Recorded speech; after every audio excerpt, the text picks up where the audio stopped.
بہت زیادہ پرابلم لڑکیاں فیس کرتی ہیں، وہ یہ کہ شادی میں نہ کسی کی مخالفت ہوتی ہے، خاص کر کے آج کل کی لو میرجز میں.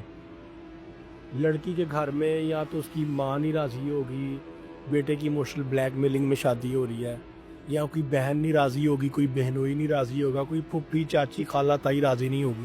بھئی اس نے میرے بیٹے کو ریجیکٹ کیا تو میں نے اس کو بسنے نہیں دینا، اس کی بیوی کو. اس نے میری بیٹی کو ریجیکٹ کر دیا، میں نے اس کی بیوی کو بسنے نہیں دینا. یہ ٹارچر کرنا نہیں.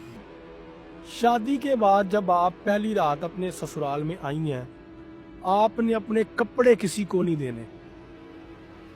جو دلہن بارات والے دن اپنے سسرال آتی ہے، آپ کے جو کپڑے، آپ کی جو جولری، آپ کی باڈی سے اتری کوئی بھی چیز آپ نے، ایون آپ کے سر کے بالوں میں جو بلیک پن یوز ہوتی ہے نا، جو بیوٹی پارلر پہ سلون پہ بیوٹیشن یوز کرتی ہے، وہ پن تک آپ نے کسی کو نہیں دینی. ٹھیک ہے. اور آپ کے خاص طور پہ کپڑے، اور آپ نے اپنے 2-3 دن تک آپ نے اس چیز کی کیئر کرنی ہے کہ آپ کے بیڈ روم سے آپ کی کوئی چیز بھی کوئی لے کر نہ جائے. آپ کے کوئی بھی کسی بھی قسم کے کوئی کپڑے جو ہے جو آپ نے یوز کر لی ہیں، پہن لی ہیں، وہ غائب نہ ہو. یہ بھی اس کی بہت بڑی وجہ آج کل. وہ پہلے بندش لگوا دیتی ہیں کہ یا تو ان کی لڑائی جھگڑا ہو، انڈرسٹینڈنگ نہ بنے، فتنہ فساد شروع ہو جائے. آپ نے دیکھا ہوگا کچھ دن پہلے ایک ٹک ٹاکر، اس کی بیوی مر گئی ہے، شادی کا 4تھا-5واں دن تھا. نہیں. یہ بڑا ٹرینڈنگ میں چل رہا ہے ٹاپک. آپ کے میڈیا کے کافی اینکر گئے ہیں. پہلے سب کو لگ رہا تھا کہ یہ فیک نیوز ہے، صرف ویوز کے لیے، ویورشپ کا چکر ہے، لیکن نہیں. جب وہ گئے ہیں، انہوں نے باقاعدہ اس کے ہسبینڈ کا انٹرویو کیا. اس نے بتایا کہ ایسے لگتا تھا یہ دیوار ہم پہ گر رہی ہے، اور 4تھا-5واں دن تھا تو میری ٹانگوں پہ میری بیوی کا سر تھا، اس نے میرے ہاتھوں میں اپنی جان دی، اس کو ہارٹ اٹیک ہو گیا تھا کالے جادو سے. انہوں نے بہت علاج کروایا تھا. تو یہ جو آخری میں نے چیز بتائی ہے، اس کا بھی لڑکیاں بڑا خیال رکھیں. اچھا، اب ہم آگے آتے ہیں علاج پہ. اگر کسی کو فور ایگزامپل 18 ہو گیا ہے، اس کو پتہ لگ گیا کہ مجھے 18 ہے، سب سے پہلا تو آپ نے کام یہ کرنا ہے کہ آپ اللہ سے مانگیں معافی. 2 رکعت نماز پڑھ کے نفلی کسی بھی وقت پڑھ لیں. اللہ کو کہیں اللہ پاک مجھ سے جو ناگہاں انجانے میں کوئی غلطی، کوئی گناہ سرزد ہو گیا تو مجھے معاف کر دے. اس کے بعد آپ نے تازہ بیری کے پتے لینے ہیں، ان کو کرنا ہے بوائل. ان کو کسی کنٹینر میں سٹور کر کے اپنے واش روم میں رکھ لیں. آپ نے ڈیلی شاور لینا ہے، صابن شیمپو سے اچھی طرح نہا کے، بالٹی یا ٹب میں اس بیری کے پتوں کے تھوڑے سے پانی کو ایڈ کریں، ٹیپ اوپن کریں، اور اس پانی سے آپ نے شرعی غسل کرنا ہے.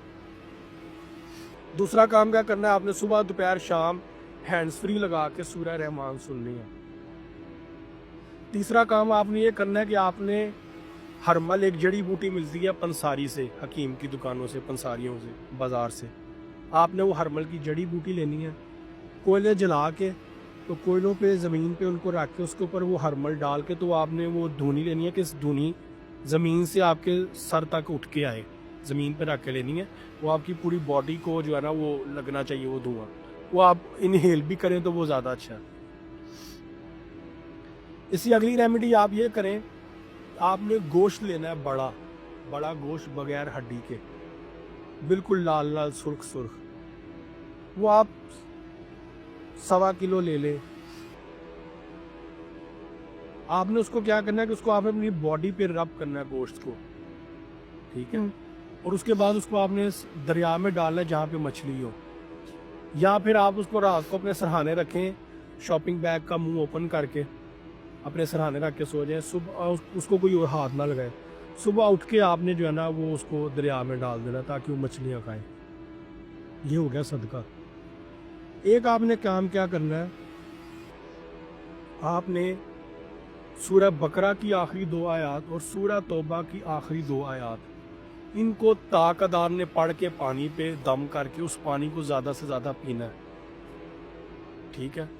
اور 2 جیم سٹون ملتے ہیں، ایک سنگ مریم اور ایک ملتا ہے حدید، اس کے اوپر نقش سلیمانی بنا ہوتا ہے، ہو سکے تو اسے پہنے. اور کالے کپڑے میں ہینگ ایک سپائسیز، ایک گرم مسالہ ٹائپ ہے، ایک کھانے میں یوز ہوتا ہے. اس کو لے کے تو اس کو اپنے رائٹ سے دایاں پاؤں ہے اس کے ٹخنے پہ لپیٹ کے باندھ لیں. یہ پرانے وقتوں میں جو عورتیں پریگننسی ڈیلیوری سے فارغ ہوتی تھی، جب ان کا پیریڈ چلتا تھا وہ چھلے کا، جس کو چھلا کہتے ہیں، اصل میں وہ 40 دن ہوتے ہیں، وہ لفظ وہاں سے نکلا 40 دن سے، اس دوران بھی عورتوں کو باندھا جاتا تھا. تو یہ کچھ ریمیڈیز ہیں، آپ اس کو گھر میں خود کریں گی تو ان شاء اللہ تعالیٰ آپ جو ہے نا وہ 18 سے باہر آ جائیں گی اور بالکل نارمل ہو جائیں گی. لیکن اس کو آپ نے کنٹینیو کرنا ہے. وہ 7 دن پیریڈز آتے ہیں، ان دنوں میں تو آپ کچھ ایسی ریمیڈیز ہیں جو نہیں کر سکتے، لیکن باقی چیزوں کو آپ نے کنٹینیو رکھنا ہے. ان شاء اللہ تعالیٰ کچھ عرصے کے بعد آپ ٹھیک ہو جائیں گے. بہت شکریہ آپ کا. تو ناظرین، یہ تھا ہمارا آج کا شو. اور جنات کی جیسے کہ ہم دیکھتے ہیں ان کی اپنی یہ ایک بہت بڑی دنیا ہے، تو ہم نے تو کوشش کی ہے کہ ہم ان میں سے وہ تمام مسائل جو ہمیں عام زندگی میں ہوتے ہیں ان پر بات کر سکیں. انشاءاللہ ملتے ہیں اگلے ایپیسوڈ میں، اور اس میں ہم اس سے زیادہ طویل انداز میں اور اسی موضوع پر مزید بات کریں گے. تب تک اپنا خیال رکھیں. خدا حافظ.